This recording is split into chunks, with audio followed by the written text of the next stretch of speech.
Hello everyone, स्वागत है आप सभी का कोर्स मास्टरी फॉर मार्केट की क्लास नंबर 7 में। डिस्कशन मुझे आपके साथ आज करना है ब्रेकआउट एंड ब्रेकडाउन्स और उसके टाइप्स के बारे में। लास्ट क्लास में मैंने आपके साथ फिबोनाची का डिस्कशन किया था, होप सो आपको काफ़ी अच्छा समझ में आया होगा। देखिए, मेरे को आपके साथ एक बातचीत भी करनी है। ये है कि हो सकता है काफियों को कुछ डाउट रहे हो, पीछे किसी भी क्लास में हो सकता है आगे भी किसी चीज़ में आपको डाउट रहे। आप किसी चीज़ को पहली बार सुन रहे हैं या फिर 10वीं बार भी सुन रहे हैं, क्योंकि मेरे को पता है आपने इतना जितना एलेबरेट मैं करूंगा आप ना ही कभी ने आपने सुना है, ना ही आप फ्यूचर में कभी सुन सकते हैं। गारंटी है इस बात की, ठीक है। आपको आ जाएगा समझ में, अब तक नहीं समझ में आया होगा तो ये बात भी। तो ऐसा है कि हो सकता है आपने जो टॉपिक के बारे में आज सीखा है वो 5 टॉपिक बाद कभी जाकर के किसी चीज़ में रिलेट होकर के आपके दिमाग का जो डाउट है ना वो क्लियर हो। ये है कि ट्रेडिंग ऐसा नहीं है कि आपके 5वीं क्लास के इंग्लिश की बुक के लेसन है जिसका लेसन 1 और लेसन 5 का आपस में कोई रिलेशन नहीं है, लेकिन यहाँ पे ये है कि हर टॉपिक का किसी दूसरी टॉपिक के साथ रिलेशन है और वो रिलेशन आपको बनाना भी है। वो जब आप रिलेशन बनाएंगे तभी आपको मल्टीपल कन्विक्शन मिलेंगी किसी भी ट्रेड में लेने की। क्योंकि मैं वही कह रहा हूं कि जब तक 5 कंफर्मेशन ना मिल जाए, जब तक आपका एक ट्रेडिंग सेटअप, जो कि मैं आगे आ जाकर के आपको स्ट्रेटजी देने वाला हूं, ठीक है, ऑन द वे है, काफी जल्दी आपके लिए एक स्ट्रेटजी आ जाएगी, फिर लास्ट में 1-2 स्ट्रेटजी प्यारी प्यारी डालेंगे आपके लिए। तो जब तक आपको वो कंफर्मेशन नहीं मिल जाती है, जब तक आप पूरा यूनिवर्स नहीं बनाते हैं ट्रेडिंग की एक दूसरी सब चीजों को जोड़ करके, तब तक व्यर्थ है फिर, ठीक है। एक एक चीज को अलग अलग सीखना व्यर्थ है, ठीक है। अगर आपको अच्छे से ट्रेड करनी है, खुद एक ट्रेडर बनना है, अदरवाइज भाई कॉल पुट टिप्स के भरोसे जाना है तो फिर वो अलग बात है, ठीक है। तो होप सो आपको समझ आ रहा है मैं क्या कहना चाह रहा हूं, ठीक है। तो अभी आपके साथ फिबोनाची डिस्कशन हो गया था, प्राइस एक्शन डिस्कशन हो गया था, बेसिक ये भी सारा प्राइस एक्शन में आता है जो आज डिस्कशन करूंगा। ये क्लास हो सकता है थोड़ी सी लंबी चले, हो सकता है मैं इसको एक क्लास में कंप्लीट भी ना करूं, नेक्स्ट में करूं, क्योंकि मेरे को काफी अच्छे से इसको क्लियर करके चलना है। आपको हो सकता है ये क्लास 2 से 3 बार देखने की जरूरत पड़े, लेकिन ये क्लास मान के चलिए आपकी वो रहने वाली है कि आप आगे ये बोलेंगे कि ना ही हमने ऐसी क्लास पहले कभी देखी, ना ही आप आगे फ्यूचर में जाकर के कभी देखने वाले हैं, ठीक है। तो ये इतना बेसिक से इतना अच्छे तरीके से और इतनी ज्यादा एक्सप्लेनेशन के साथ में कवर होने वाली है। इसके बाद में स्मार्ट मनी कंसेप्ट की तरफ बढ़ेंगे, उसके बाद में न्यूमेरिक नंबर्स की तरफ में कि ऑप्शन चेन वगैरह, ऑप्शन ग्रीक्स वगैरह एंड ऑल दैट, ठीक है। प्रीमियम्स कैसे चलते हैं, कैसे मूव होते हैं, कैसे देखे जाते हैं, वो सब कुछ। और उसके बाद में आपका फिर सेटअप्स आ जाएंगे, स्ट्रेटजीज आ जाएंगी, ठीक है। तो सब आगे रहेगा। फिलहाल के लिए आपका price action smart money concept तक चलने वाला है, ठीक है। तो ब्रेकआउट एंड ब्रेकडाउन 5 टाइप्स में मैंने इनको डिवाइड किया है। सबसे पहले है हमारा डायरेक्ट ब्रेकआउट, ठीक है। आपने कई बार देखा होगा कि मार्केट किसी जोन के अपसाइड डायरेक्ट निकल जाती है, आप पकड़ ही नहीं पाते। आप सोच भी रहे होते हैं कि यार ये रेजिस्टेंस है, इसके अपसाइड खरीदूं ना खरीदूं, खरीदूं ना खरीदूं। हो सकता है कई बार आप खरीद लें, हो सकता है आप कई बार ना खरीदें, लेकिन आप खरीद लें तो आपको दिखाई देता हो किसी बार कि आज तो यार मजा आ गया। ना खरीदे तो आपका बाद में साइकोलॉजी खराब होती होगी कि भाई ये खरीद लेता तो फिर वो इतना बड़ा पैसा बन जाता, डायरेक्ट ब्रेकआउट होकर के निकल गया, ठीक है। लेकिन देखिए, आप खरीद भी लेंगे बिना नॉलेज के और ना भी खरीदेंगे तो दोनों ही जगह नुकसान है। क्योंकि बिना नॉलेज के आपने खरीद लिया, आपका प्रॉफिट हो गया, आप आगे फिर से उसको ट्राई करेंगे, बिना नॉलेज के किसी भी जगह पे आपके लॉस होने वाले हैं। और अगर आपने नहीं खरीदा और आपने बाद में देखा कि भाई ये तो बहुत भयंकर निकल गया, तो आगे आपकी वो चीज़ दिमाग में रहेगी। आगे जब भी आपको ऐसा ब्रेकआउट दिखाई देगा आप खरीद के बैठेंगे, आपको कोई फर्क नहीं पड़ता क्योंकि आपको नॉलेज ही नहीं है, ठीक है। तो डायरेक्ट ब्रेकआउट सीखने के लिए ना पहला 3 स्मार्ट मनी कंसेप्ट की टर्म्स को थोड़ा सा बेसिक सीख लेना जरूरी है, क्योंकि मैं यहाँ पे बेसिक ही डिस्कशन करूंगा, आगे डिस्कशन उनका पूरा अच्छे तरीके से होने वाला है। क्या है डायरेक्ट ब्रेकआउट सीखने के लिए आपके लिए 3 चीजें इंपॉर्टेंट है। सबसे पहला मिटिगेशन ब्लॉक, सेकंड आपके लिए आ जाता है ब्रेकर ब्लॉक,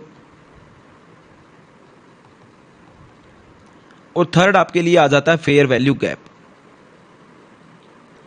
ठीक है।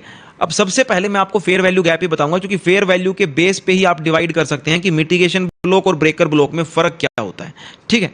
तो अब सबसे पहले मैं चलता हूं आपको फेयर वैल्यू गैप पर। एफवीजी इसको बोला जाता है, मार्केट में एफवीजी के नाम से इसको डेनोट किया जाता है। तो क्या है इसमें फर्स्ट कैंडल, ठीक है, second candle and third candle. Market में ये है कि मान लो इस फर्स्ट कैंडल में छोटी सी विक है या फिर नहीं भी है, ठीक है। फर्स्ट कैंडल और थर्ड कैंडल के बीच में कोई विक नहीं होनी चाहिए, ठीक है, कोई बॉडी नहीं होनी चाहिए, उस गैप को फेयर वैल्यू गैप बोलते हैं, ठीक है। फेयर वैल्यू गैप बोलते हैं या फिर फुटप्रिंट बोलते हैं, ठीक है। मेरी एक स्ट्रेटजी है इस पर जो कि मैं काफी जल्द आपके सामने लेके आने वाला हूं, फुटप्रिंट ऑफ बायर और सेलर। बहुत ही तगड़ी एक्यूरेसी है इसकी, बहुत ही अच्छे ट्रेड्स इस पे मिलते हैं और स्कैल्पिंग के लिए तो बहुत ही अच्छे, क्योंकि बड़े ही अच्छे मोमेंटम के साथ मार्केट निकलती है, ठीक है। अब फेयर वैल्यू गैप भी है ना, वैलिड और इनवैलिड होता है, लेकिन मैं यहां पे उसको पढ़ाऊंगा नहीं। क्यों? क्योंकि वैलिड और इनवैलिड फेयर वैल्यू गैप हमारे स्मार्ट मनी कंसेप्ट का टॉपिक है, यहां पर पढ़ा करके उसको आपको सिर्फ कंफ्यूज करना है। अभी के लिए आप सिर्फ इतना सोचिए कि एक कैंडल, दो कैंडल, तीन कैंडल, बस जो आपके तीन कैंडल के बीच में फर्स्ट कैंडल का हाई, थर्ड कैंडल का लो, या फिर ट्रेंड डाउन साइड का है तो फर्स्ट कैंडल का लो एंड थर्ड कैंडल का हाई, ठीक है, इनके बीच में जो विक नहीं होनी चाहिए या फिर छोटी मोटी विक है तो फिर जो भी विक को छोड़ करके जो भी एरिया बचा हुआ है वो जो बच गया जहां पे विक और बॉडी नहीं है उसको फेयर वैल्यू गैप या फिर footprint of buyer and seller बोलते हैं, ठीक है। इतना समझ में आ गया, फेयर वैल्यू गैप क्लियर है। अब उसके बाद में दो चीज रह गई आपकी, क्या रह गया? एक तो ब्रेकर ब्लॉक, एक रह गया आपका मिटिगेशन ब्लॉक। क्या है मिटिगेशन ब्लॉक? मार्केट मान लो किसी अप ट्रेंड के अंदर है, हायर हाइज ब्रेक करती जा रही है, या फिर मान लो किसी डाउन ट्रेंड के अंदर है, लोअर लोज ब्रेक करती जा रही है, यहां पर ये किसी स्पेसिफिक रेजिस्टेंस पर, यहां पर ये किसी स्पेसिफिक सपोर्ट पर, कहीं पर भी, ठीक है, ये पुल बैक लेती है और फिर दोबारा से अपना प्रीवियस हाई ब्रेक ना कर करके प्रीवियस लो ब्रेक कर देती है। यहां पर पुल बैक लेती है, दोबारा से अपना प्रीवियस लो ब्रेक ना कर करके प्रीवियस हाई ब्रेक कर देती है। इसको क्या बोलते हैं? इसको बोलते हैं चेंज ऑफ कैरेक्टर। एलेबरेट इसको भी नहीं करूंगा बिकॉज स्मार्ट मनी कंसेप्ट का टॉपिक है, बस आप इतना सोचिए कि ये चेंज ऑफ कैरेक्टर होता है, ठीक है, कि मार्केट ने अब अपना कैरेक्टर बदल लिया है भाई, अब ये उल्टा चल सकता है, ठीक है, रिवर्सल आ सकता है, ठीक है, तो इसको चेंज ऑफ कैरेक्टर बोलते हैं। तो भाई इसको अगर चेंज ऑफ कैरेक्टर बोलते हैं तो फिर ये मिटिगेशन ब्लॉक क्या होता है? एक चेंज ऑफ कैरेक्टर में कब वो मिटिगेशन ब्लॉक होगा? सबसे पहली कंडीशन, फर्स्ट कंडीशन क्या है? क्लोजिंग, क्लोजिंग ऑफ कैंडल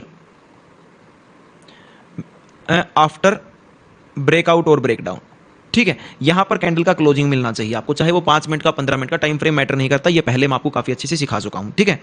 तो जिस भी टाइम फ्रेम पे आप एनालिसिस कर रहे हैं कैंडल क्लोजिंग मिलनी चाहिए।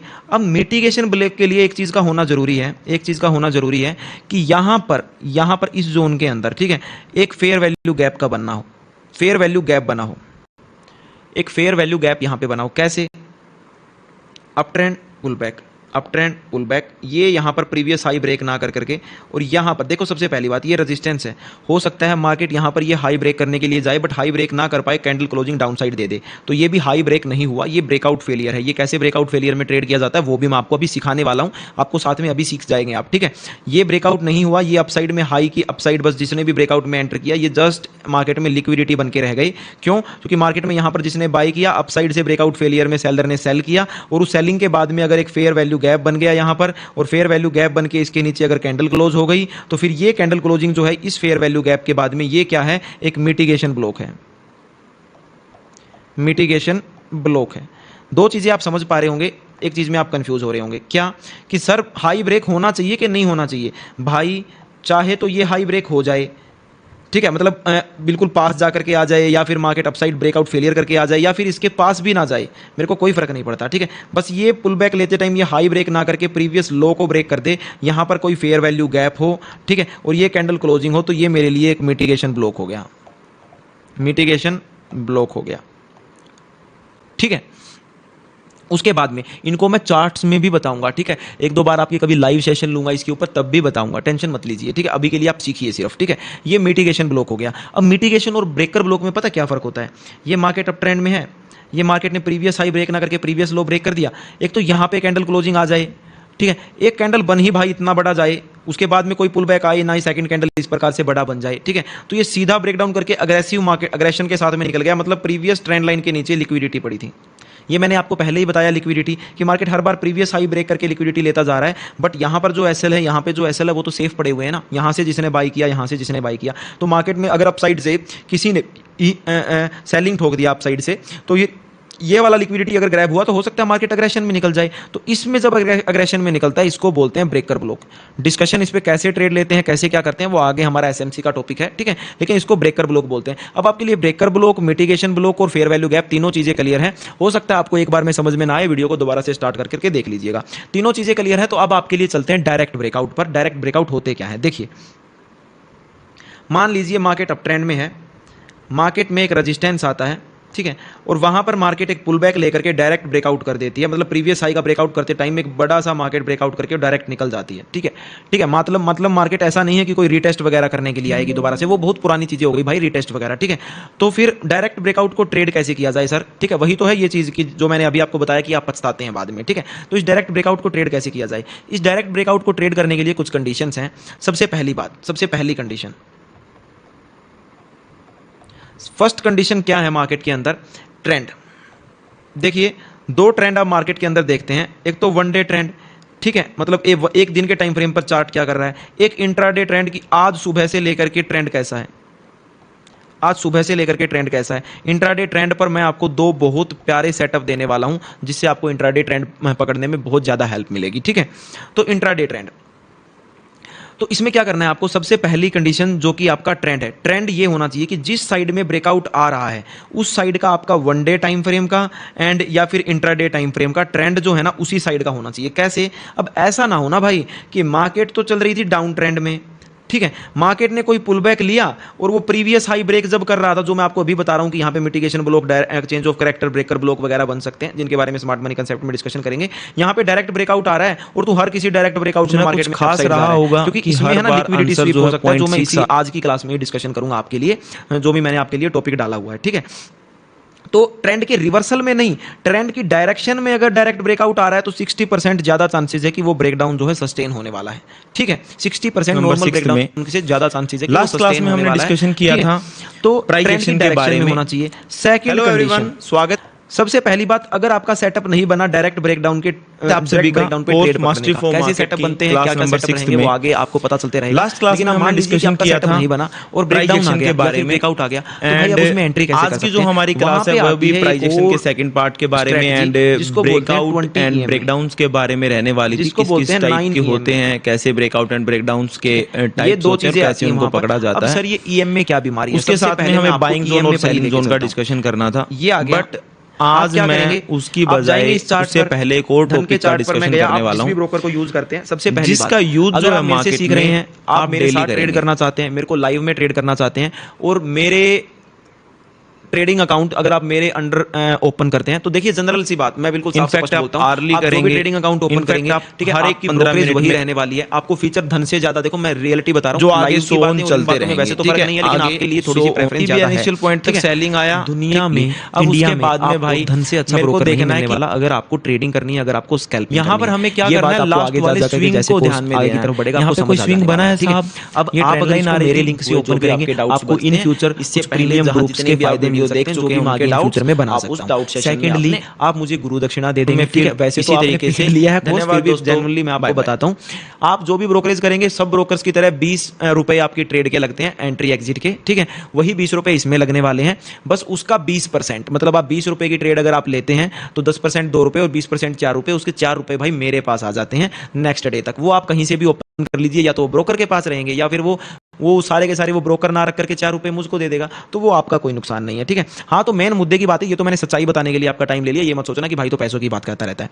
ये है बात कि यहां पर आप अगर मेरे लिंक से ओपन कर रहे हैं तो फिर आपको आगे जाकर के प्रीमियम के फायदे मिल सकते हैं, आपका मेरा चार्ट सेम रहेगा और इससे बेस्ट ब्रोकर आपको नहीं मिलेगा, बाकी आगे डिस्कशन होता रहेगा। ठीक है, तो ये धन के उस पे आ गए, लेआउट पे आ गए, एंड यहां पर आपको दिखाई दे रही है, ये आपको जो दिखाई दे रहा है यहाँ पर, ये FX जो लिखा हुआ है, यहाँ पर आप जाएंगे एंड यहाँ से आप क्या करेंगे, यहाँ से आप यहाँ पर जाकर के EM में लिख देंगे, आपके लिए एक्सपोनेंशियल मूविंग एवरेज आ जाएगा। ठीक है, जो कि मेरा पहले से लगा हुआ है, ये यहाँ पे लगे हुए हैं, जैसे ये EM में 9 लगा हुआ है, EM में 20 लगा हुआ है। क्या करेंगे, ये मैंने ओपन किया, सेटिंग में मैं गया, लेंथ को मैं 9 रख दूंगा, नीचे के सारे ऑप्शन को वैसा का वैसा पड़ा रहने दीजिए, सबसे लास्ट में आपको स्मूथनिंग लाइन दिखाई देगा, यहाँ पे चाहे 9 लिखा हो, 20 लिखा हो, चाहे कुछ लिखा हो, पड़ा रहने दीजिए। आप स्टाइल में जाइए और ये स्मूथनिंग लाइन जो आपको दिखाई दे रहा है ना, इसको ऑफ कर दीजिए। ठीक है, अगर ये ऑफ पड़ा हो पहले से, ठीक है, ऑफ नहीं हो तो इसको ऑफ कर दीजिए। आप ये 9 EM में और एक में इसी लेंथ को 20 EM में, 2 EM में डाल लीजिए, 9 और 20। ठीक है, तो ये डाल लीजिए आप, उसके बाद में आप ओके कर दीजिए, 2 EM में डल जाएंगे इस प्रकार से। 20 EM में को आपको ब्लैक कलर देना है और 9 EM में को आपको ऑरेंज कलर देना है। ठीक है, समझ है, 20 EM को ब्लैक, 9 EM को ऑरेंज कलर आपको दे देना है। उसके बाद में मेरा इस चार्ट पे कोई काम नहीं रहा है, मैंने आपको बता दिया, मैं चलता हूं सीधा जहां पे मैं आपको सिखा रहा था। तो आपको क्या करना है, ये आपका आ रहा है भाई साहब कहीं से एक डायरेक्ट ब्रेकआउट, जहां पर मतलब कोई भी एक अग्रेसिव ब्रेकआउट, एक बड़ा सेलिंग जोन है, जहां पर मार्केट हो सकता है एक बड़ा सेलिंग जोन हो, जहां पर मार्केट यहां पर आकर के एक आध कैंडल सस्टेन करके डायरेक्ट ही ब्रेकआउट दे रहा हो। अगर आपका डायरेक्ट ब्रेकआउट आ गया तो अब इस डायरेक्ट ब्रेकआउट में पकड़ने के कुछ कंडीशंस और भी हैं। सबसे पहली कंडीशन, एक कंडीशन और भी है जो सब बहुत इंपॉर्टेंट रहेगी टाइम फ्रेम के हिसाब से, मैं इसको यहीं पे कवर करके चलूंगा, मुझे पता है बाद में आपके लिए कंफ्यूजन क्रिएट होगा। क्या है, देखो टाइम होता है मार्केट में, कोई भी ब्रेकआउट अगर आपको पकड़ना है ना, ब्रेकआउट एंड ब्रेकडाउन अगर आपको पकड़ना है तो पुष्टि, ठीक है, कंफर्मेशन हमेशा 15 मिनट के टाइम फ्रेम पे होती है। कोई नॉर्मल रेजिस्टेंस आप बना करके बैठे हैं, वो नॉर्मल रेजिस्टेंस और मेजर बाइंग सेलिंग जोन क्या होते हैं वो आपको मैंने बता दिया है। ठीक है, और आगे भी समझ में आता रहेगा कि बाइंग सेलिंग जोन क्या होते हैं, डिमांड सप्लाई क्या होते हैं। ठीक है, तो 15 मिनट के टाइम फ्रेम पे आपको कंफर्म करना होता है कि ब्रेकआउट आया है या नहीं आया है। अब उसमें भी आपको एक एक्यूरेसी दे दूं, बिल्कुल मेरे एक्सपीरियंस की पूरी एक्यूरेसी। जनरल आपको शायद गैस करने में ये चीज़ टाइम लग जाए, लेकिन लाइव में बैठते होंगे तो आपने सुन भी रखा होगा। क्या है 15 मिनट का टाइम फ्रेम, इसमें ब्रेकआउट को कंफर्म करना होता है। मान लीजिए आपका कहीं पर ब्रेकआउट आ रहा है यहाँ पर, ठीक है, आपका ब्रेकआउट देखो 10 बजे है। अगर आपका ब्रेकआउट 10:01 पे आ रहा है, 2 पे आ रहा है, 3 पे आ रहा है, 5 पे आ रहा है, 7 पे आ रहा है, 8 पे आ रहा है, यहाँ तक अगर आपका ब्रेकआउट आ रहा है, ब्रेकआउट या ब्रेकडाउन जो भी है, मैं ब्रेकआउट की बात से डिनोट कर रहा हूँ आपका, ठीक है, ब्रेकआउट आ रहा है, तो यहाँ तक आपके फेलियर के चांसेस 60% ज़्यादा है, 60% मोर है।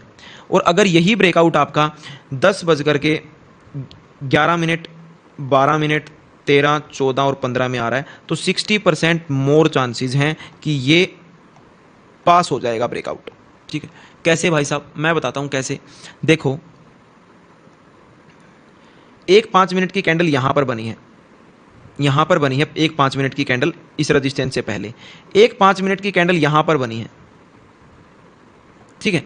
अब ये वाली कैंडल ने ब्रेकआउट कर दिया, ये मान लो 10:05 की कैंडल क्लोज हो गई, ये 10:10 की कैंडल क्लोज हो गई, और ये जो नेक्स्ट वाली कैंडल जो है ना, ये यहाँ पर 10:15 की इस प्रकार से नेगेटिव कैंडल क्लोज हो गई। तो आपको 15 मिनट की कैंडल इस प्रकार से दिखाई देगी अपसाइड में बिग, इसको बोलते हैं ब्रेकआउट फेलियर।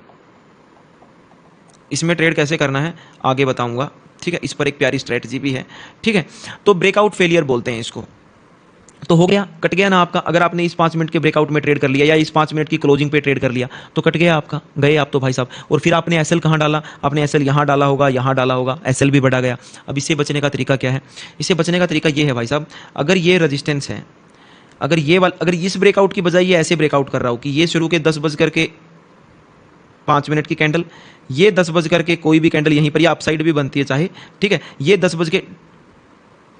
की कैंडल, ठीक है। और जो ब्रेकआउट कैंडल, जो लास्ट वाली कैंडल है ना, वो ब्रेकआउट दे रही हो 10:15 पे जो क्लोज होनी है, ठीक है, वो अगर ब्रेकआउट दे रही हो तो मोर चांसेस, 60% मोर चांसेस कि मार्केट में आपका ये ब्रेकआउट सस्टेन हो सकता है। फिर इससे एक और ज़्यादा चांसेस मैं आपको बताता हूँ। आपको 15 मिनट तक मार्केट में वेट नहीं करना है ब्रेकआउट आने का, सिर्फ 5 मिनट देखना है कि ये कैंडल अपसाइड में क्लोज होती है नहीं होती है। थर्ड चीज़, ऐसा नहीं है कि मार्केट शुरू के 1 मिनट पर ब्रेकआउट कर रही है तो मार्केट के पास 14 मिनट है, मार्केट 2 मिनट में ब्रेकआउट कर रही है, मार्केट के पास 13 मिनट है, इतना बड़ा कैंडल बन जाएगा। 5 मिनट के कैंडल में ब्रेकआउट कर रही है, इसके कंपैरिजन में छोटा कैंडल बनने की उम्मीद है, ठीक है। तो अगर ये छोटा कैंडल बन गया तो फिर आपको 1 मिनट के टाइम फ्रेम पे मौका मिल जाएगा एंट्री करने का। कैसे मौका मिल जाएगा, आपको 1 मिनट के टाइम फ्रेम पे शिफ्ट हो जाना है, 1 मिनट के टाइम फ्रेम पे शिफ्ट होकर के 9 और 20 EM में डाल लेना है, ठीक है। 20 आपको नीचे मिलेगा, अगर आप ट्रेंड की डायरेक्शन में ट्रेड कर रहे हैं, 9 आपको अपसाइड मिलेगा। 9 और 20 EM में होते क्या है, इसका आगे डिस्कशन होगा। 9 जो है पिछली 9 कैंडल्स का मूविंग एवरेज होता है, 20 जो है पिछली 20 कैंडल का मूविंग एवरेज होता है, जो भी टाइम फ्रेम आपने चूज कर रखा है, ठीक है। ट्रेंड के सपोर्टर होते हैं, ठीक है।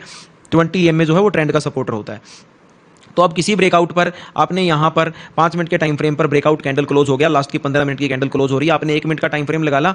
1 मिनट के टाइम फ्रेम पर जब भी मार्केट दोबारा से 920 EM पे आती है, कोई भी 1 मिनट के टाइम फ्रेम पे पुल बैक मिल जाए 920 EM, चाहे यहाँ से मिले चाहे फिर ये अपसाइड से कहीं जाकर के मिले, 920 EM पर आ जाती है। तो 920 EM से जब भी एक पॉजिटिव कैंडल बनेगी, ठीक है, 920 EM से जब भी एक पॉजिटिव कैंडल बनेगी, 1 मिनट के टाइम फ्रेम पर आपको एक ट्रेड मिल जाएगा। इस 1 मिनट का टाइम फ्रेम की जो पॉजिटिव कैंडल है ना, उसके नीचे जो भी 20 EM है, ठीक है, उस 20 EM पर जो कैंडल बनी हुई है या फिर उससे प्रीवियस जो कैंडल बनी हुई है उसके नीचे का आपका एसएल रहेगा। एंड ये जो आपकी 1 मिनट की कैंडल बनी है, इसके हाई के ब्रेकआउट पर आपकी एंट्री रहेगी। अच्छा, उसमें जब भी आपका प्रीवियस हाई ब्रेक होगा उस पर आपकी ऐड ऑन होगा, ठीक है, मतलब और क्वांटिटी ऐड होंगी, और उसके बाद में आपका टारगेट जो है वो आगे जो भी रेजिस्टेंस रहेगा 1:3 रहेगा। आई थिंक कंफ्यूजन क्रिएट हो गया रहेगा, ठीक है। आपकी कंफ्यूजन को पहले सोल्व करता हूं, आपको स्क्रीन पे लेके चलता हूं। अभी ना जाओ छोड़ के कि दिल अभी भरा नहीं। आप हो सकता है क्या पता कब देख रहे हो इस वीडियो को, ठीक है, लेकिन जब भी देख रहे हो काम की है, ठीक है। 5 मिनट का मैं देखो कोई भी है ना ऐसे नहीं करूंगा कि ये देखो एक रील नहीं है भाई जहां पे मेरे को व्यूज ग्रैब करने हैं, ठीक है। ऐसा नहीं है कि एक रील है मैं इसको एक थोड़ा सा फैंसी सा बना के डाल दूं, ठीक है। मैं भाई लाइव चार्ट में आपके सामने ही how to read the chart की तरह ही इन चार्ट्स को देखने वाला हूं, आगे पीछे जाकर के अपने सामने ही ढूंढने वाला हूं, क्योंकि मेरे को सिखाना है भाई, मेरे को व्यूज नहीं लेने हैं मेरे को यहाँ पे, क्योंकि आप यहाँ पे आ चुके हैं, ठीक है। अब आप यहाँ से जा नहीं सकते, तो मैं जितना बेटर आपको सिखाऊंगा वो मेरी रिस्पॉन्सिबिलिटी है। अदरवाइज ऐसा तो नहीं है कि अगर आपको मैं ज़्यादा बेटर सिखाऊंगा तो आप मेरे को कुछ एक्स्ट्रा दे देने वाले हो, ठीक है। तो वही है, तो मेरे को यहाँ पे व्यूज नहीं लेने हैं जो मैं आपको फैंसी बना करके सिखाऊं। देखो 5 मिनट के टाइम फ्रेम पे आज की बात ले लेता हूं। यहां पर आपको एक सपोर्ट मैंने प्लॉट करके रखा हुआ है, ठीक है। ये फिबोनाची लेवल्स के हिसाब से प्लॉट करके रखा हुआ और कितना प्यारा है ये देखो। मार्केट जब यहां से फॉल हुई थी ना तो एग्जैक्ट मेरे लेवल पर बिल्कुल पॉइंट टू पॉइंट जाकर के रिवर्स हुई थी, ठीक है। तो ये यहां पर, तो ये एक सपोर्ट था यहां पर। अब इस सपोर्ट का ब्रेकडाउन यहां पर आया है, कितने 5 मिनट की कैंडल लगी हुई है, किस कैंडल में आया है 3:10 पे आया है, ठीक है। मतलब 3:15 पे नहीं आया है। तो ये एक ब्रेकर ब्लॉक की तरह आया, देखो एक बड़ा कैंडल बन गया है। 15 मिनट की कैंडल तो जब क्लोज हुई तो यहां तक आ गया था, इतना बड़ा कैंडल बन गया था, ठीक है।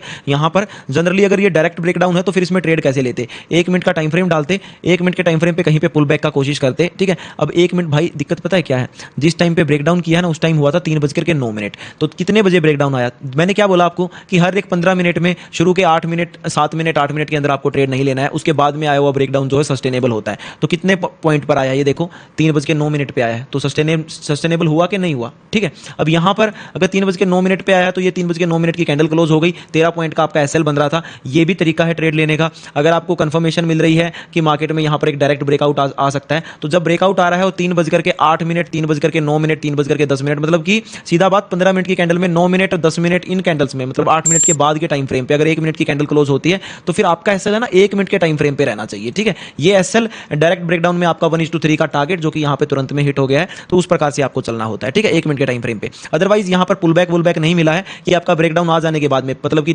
जो भी 15 मिनट की कैंडल वो 15 मिनट की आपकी डाउन साइड में क्लोज होती 5 मिनट में, फिर आपको पुल बैक मिलता। उस पुल बैक को ढूंढने के लिए मेरे को कहीं और जाना पड़ेगा, ठीक है, प्रीवियस हाइज एंड लोज जहां पे डायरेक्ट ब्रेकडाउन हुए हों। मैं आपको चार्ट पे थोड़ा पीछे लेके चलता हूं, ढूंढते हैं कहीं पर।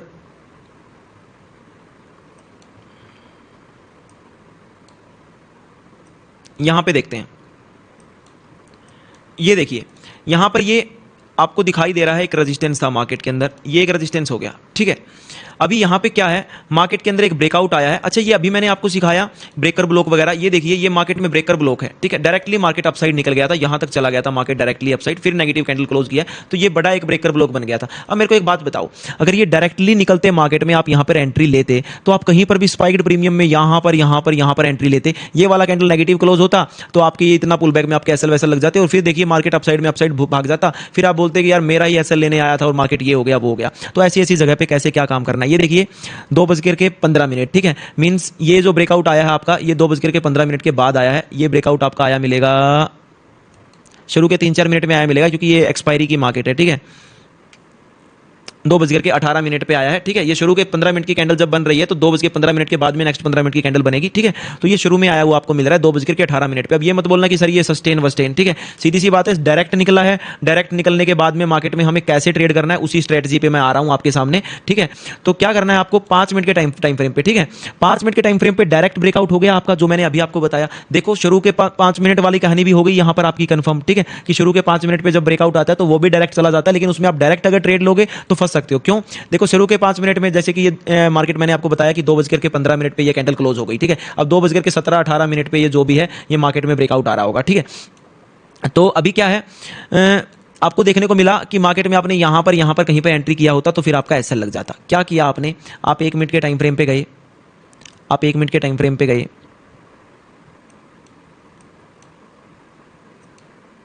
आपने क्या किया, एक 9 EMA और 20 EMA डाल लिया। मार्केट डायरेक्ट ब्रेकआउट करके जा रही थी, आपने जाने दिया। मार्केट दोबारा से डाउन साइड आई पुल बैक करके, ठीक है। पुल बैक करने के बाद में आई कहां पर भाई 20 EMA पर आई, ठीक है। 20 EMA पर आते ही मार्केट ने एक पॉजिटिव कैंडल बनाया, मैंने अभी आपको बताया ना 920 EMA, ठीक है। 20 EMA पर आते ही मार्केट ने एक पॉजिटिव कैंडल बनाया, लेकिन अभी एक चीज रुकिए, 20 EMA पर पॉजिटिव कैंडल बना दिया है मार्केट ने, लेकिन 9 EMA के अपसाइड में नहीं आई है। यहां पर आपकी एंट्री में आपको एक बात बता दूं, काफी बार कंफर्मेशन ऐसी होगी कि मार्केट में अच्छे प्रीमियम्स होंगे, प्रीमियम पर भी 920 EMA पर अच्छा सस्टेन हो रहा होगा, क्योंकि यही 920 EMA आपको प्रीमियम पे भी डाल के रखना होता है। और हो सकता है वहां पे प्रीमियम पे ये वाली कैंडल 9 EMA के अपसाइड क्लोज हो गई हो, तो वहां पे आपने एंट्री बन गई हो आपकी, ठीक है। लेकिन यहां पे मैं आपको बता रहा हूं ये 20 EMA के आसपास में क्लोज हुई है, आपको इंतजार करना पड़ेगा किस चीज का, 9 EMA के अपसाइड क्लोज होने का, ठीक है। तो यहां पे दो चीजें रहेंगी, ये वाली कैंडल में कुछ पोजीशन आपने डाल दी, यहां का आपका एसएल हो गया, कुछ पोजीशन आपने एक 9 EMA के अपसाइड कैंडल क्लोज होने का वेट कर लिया, वहां पे डाल दी, या फिर आपने टोटल की टोटल पोजीशंस, यहां पर आपकी एंट्री, यहां पर आपका एसएल, एंड फिर उसके बाद में 1:3 के लिए आप जाएंगे एंड डायरेक्ट डायरेक्ट देखिए मार्केट में, फिर आप पूरा ट्रेंड राइड करके जा सकते थे। मतलब आपको एक परफेक्ट एंट्री मिल गई, एक छोटा एसएल आपको मिल गया। देखो यहाँ पे एंट्री ली होगी तभी भी आपको 30-31 पॉइंट का एसएल मिल गया 9 EMA पर। यहाँ पर कोई अच्छी कैंडल बनती छोटी तो ज्यादा से ज्यादा कितना एसएल बन जाता आपका 20-22 पॉइंट का। नीचे एंट्री ली होगी कितने पॉइंट का एसएल बन गया आपका 14-15 पॉइंट का। तो देखो डायरेक्ट ब्रेकआउट में जाने की बजाय यहाँ पे बिल्कुल कन्विक्शन नहीं आएगा। यहाँ पे एंट्री की जो प्रीमियम 50 और 60 रुपए का था वो इस पुल बैक के अंदर दोबारा से 20-30 रुपए पे आ जाएगा। ठीक है, ये अग्रेसिव मोमेंटम में। ठीक है, जो भी 10-15-20 पॉइंट जो भी नीचे आ जाएगा आपका शुरुआत में ही लॉस दिखने लगेगा। तो इससे अच्छा ये है कि डायरेक्ट ब्रेकआउट में आप इस टाइप से एंट्री करो। तो होप सो आप समझ पा रहे होंगे कि डायरेक्ट ब्रेकआउट जो होता है उस पर 1 मिनट की स्ट्रेटजी किस प्रकार से वर्क करती है। ठीक है, आगे आगे ये चीजें लाइव में आपको, और आगे आप खुद आप लाइव में टेस्टिंग करते रहोगे। देखो एक बात मैं आपको और बताता हूं, टेस्टिंग हमेशा लाइव में होती है भाई। ठीक है, ये सब बात फालतू है कि बैक टेस्टिंग करो। ठीक है, बैक टेस्टिंग करो अपनी स्ट्रेटजी की, नो इशू। ठीक है, आप रिप्ले करके चार्ट का बैक टेस्टिंग करो, बट सबसे अच्छी टेस्टिंग साइकोलॉजी के साथ में वो लाइव में होती है। वो आप हमेशा लाइव में ही करिए। ठीक है, चाहे आप वो पेपर ट्रेडिंग से करिए, चाहे फिर वो आप एक लोट के साथ में करिए। तो आपका डायरेक्ट ब्रेकआउट जो है वो इस टाइप से रहेगा। मैं दोबारा से एक बार अपने उसी स्क्रीन पे चलता हूं और आगे देखते हैं फिर आपको कैसे क्या क्लियर करना है। सही है, तो डायरेक्ट ब्रेकआउट में मैंने क्या क्या चीजें बता दी आपको। डायरेक्ट ब्रेकआउट में मैंने आपको मिटिगेशन ब्लॉक बता दिया, ब्रेकर ब्लॉक बता दिया, फेयर वैल्यू गैप बता दिया, टाइम फ्रेम की वैल्यू बता दी, टाइम फ्रेम के साथ में डायरेक्ट ब्रेकआउट में आपको एंट्री कैसे करना है वो बता दिया, 920 EMA बता दिया। तो काफी सारी चीजें मैंने बता दी। आज के लिए हम सिर्फ डायरेक्ट ब्रेकआउट ही बताने वाले हैं, उसके बाद की जो चीजें हम आगे की क्लासेज में चलेंगे, क्योंकि सीखना जरूरी है भाई साहब। ठीक है, तो चलिए मिलते हैं आपसे नेक्स्ट क्लास में, तब तक आपको विदा देते हैं एंड धन्यवाद, बाय बाय।